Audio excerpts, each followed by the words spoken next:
The Charlotte Mason method of homeschooling is becoming more and more popular, and I'm thrilled. It's a beautiful way to give your children a wide and personal education. As parents make the decision to use Charlotte Mason, they often say something like this: "The more I hear about the Charlotte Mason method, the more I become convinced that this is the method that's going to fit my family best. This is what I want to do. Currently, I'm doing this. How do I make the transition?" Here's your answer.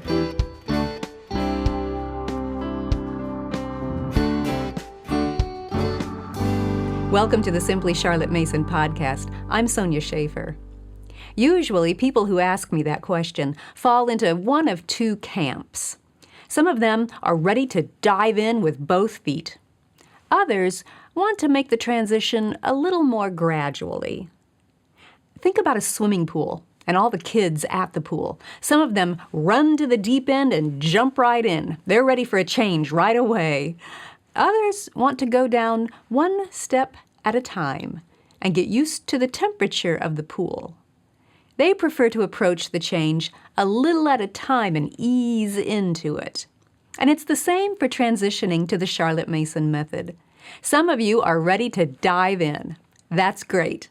We have a full Charlotte Mason curriculum ready for you, with trustworthy books and easy-to-use plans that are designed to let you combine all of your students for most subjects. Check the description for links. But others of you want to ease into it and break it down into smaller segments. So what I want to do over the next few episodes is to break down that transition into 5 stages. Now, I'm calling them stages rather than steps for a reason. To me, a stage is broader than a step. You've got more wiggle room. You can take several steps on a stage, and you can linger on that stage until you're comfortable and ready to move on. And that's what I want you to do with this transition. So let's talk about the first stage in making the transition to the Charlotte Mason method. We're going to call this one the basics. The basics include just 2 foundational methods, 2 techniques that I want you to start implementing in your homeschool: living books and narration. First, living books. Now, you might have heard that term before, but you might not be as familiar with what it actually is, or how you can find one, or even how you can identify one when you see it. In its simplest term, a living book is a book that makes the subject come alive. It fires your imagination, it touches your emotions. It makes you feel like you're living beside the person who's being talked about, or in the event that is being described. That's why we call it a living book. Let me give you a couple of examples to help you see the difference. Now, both of these examples are biographies about Albert Einstein, and both are aimed toward a middle elementary age. As you listen to both examples, I think you will easily notice the difference between a regular textbook biography and a living biography. All right, here's the textbook version. Einstein was a scientist during the early 1900s and came up with some of the greatest discoveries and theories in science. People referred to him as one of the most intelligent people of the 20th century. His name and face are often presented as the description or picture of the consummate scientist. Now, here are the first few sentences from a living biography. Have you ever wondered what it would be like to ride upon a beam of light? In the first years of the 20th century, there lived a young man who wondered about that. In fact, he wondered about a lot of things. And what became of his wondering, you shall see. In 1905, Albert Einstein spent his days in an office in the Swiss city of Bern, working as a patent clerk. He helped inventors fill out the paperwork so they would own their creations and no one else could claim them. He typed out the forms and filed them in their proper places, chatted with his friend in the office next door, and ate his simple lunch every day at his desk. When evening softened the sky, he walked home and greeted his wife and newborn son, and then shared with them a dinner of beef and potatoes or pea soup and cabbage.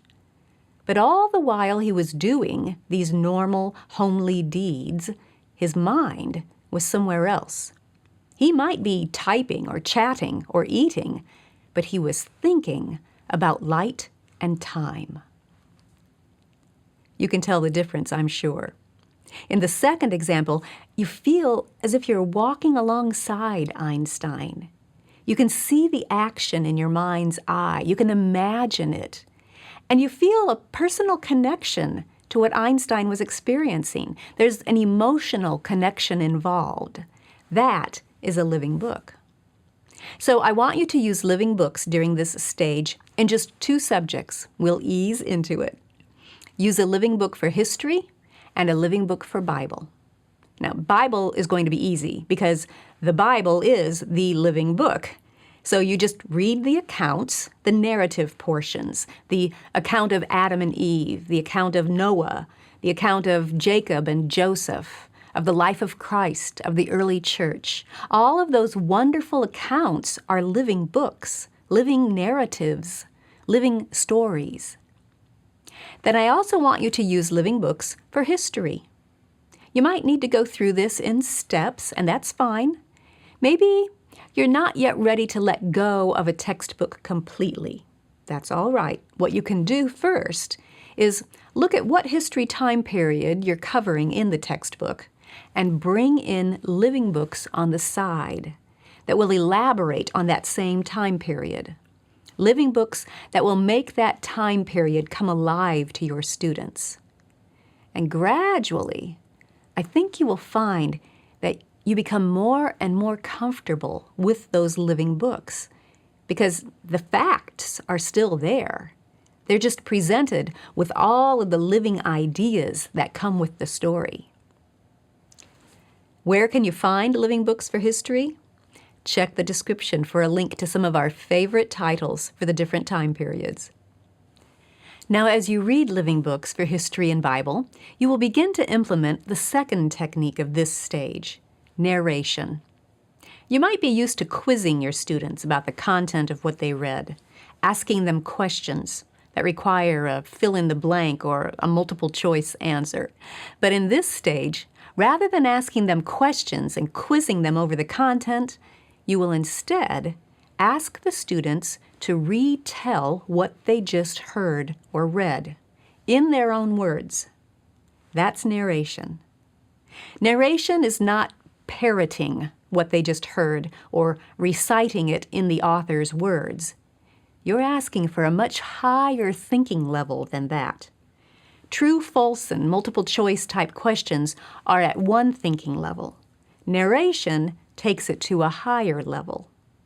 You're asking your child to listen attentively, because you're going to read the passage only once, take it all in, remember it, mix it with ideas that they already have from other books that they've read, put it in the correct sequence, form it into coherent sentences, and give it back to you. That's a big ask. Charlotte Mason called it oral composition. Now, one of the beauties of narration is that you can level it up or down to fit each of your students best. Check the description for some links to help you with those details, but really, that's all there is to it. Read a short passage and have your student tell it back to you in his or her own words. I recommend that you start short. Narration is something that's natural for kids to do when they're excited about something. You know, if your little one is interested in a certain topic, he'll talk your ear off about it. But what we're asking the children to do is to intentionally use that method as a learning tool. So start short. Don't read a whole chapter at once. Maybe start with a paragraph or two and have your student narrate that. Then look at the clock and see whether you have time to do another couple of paragraphs. You don't want to go longer than 20 minutes to begin with, and that includes both reading and narrating. As your students get more accustomed to this method, you'll be able to nudge that length out and read longer portions for narration, but take your time with it. So that's your assignment for Stage 1. Start using living books and narration for just those two subjects, history and Bible. You can do that. Next will be Stage 2, but there's no hurry to move on until you're ready. Thanks for joining me. I'll see you next time.